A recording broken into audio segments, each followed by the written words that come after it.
early bikers, my original club was a club called the Vigilantes, and I joined the Vigilantes when I bought my first motorcycle. So I was still in my late teens, and my friend, we're only 16 hours away the other side of the planet, so I think we're doing good. I love that story. I've got to tell you this story.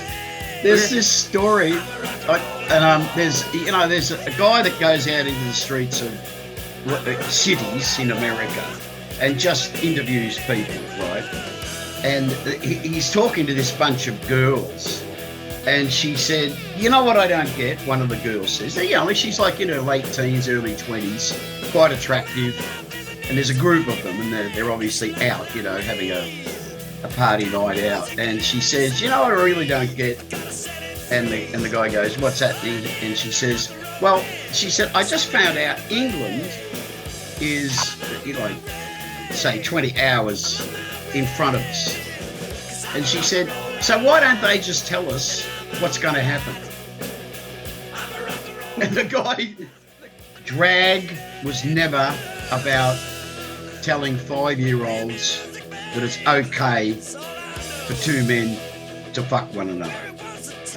Yeah, and you're delicate. It was a 1%er biker, and he was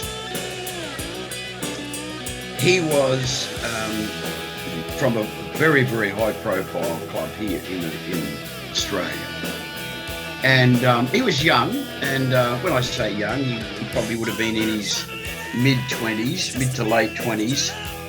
Anyway, the band's playing there, and he contacted me got my number from someone else. Like I said, my association, or the band's association, with a lot of 1%er clubs. Anyway, having said that, so he said, "My girlfriend is a huge fan," and he said, "I want to do something really, really special for her." And he said to her, "If there was one thing that you could have, anything." And she said, "I'd like to fuck Angry Anderson."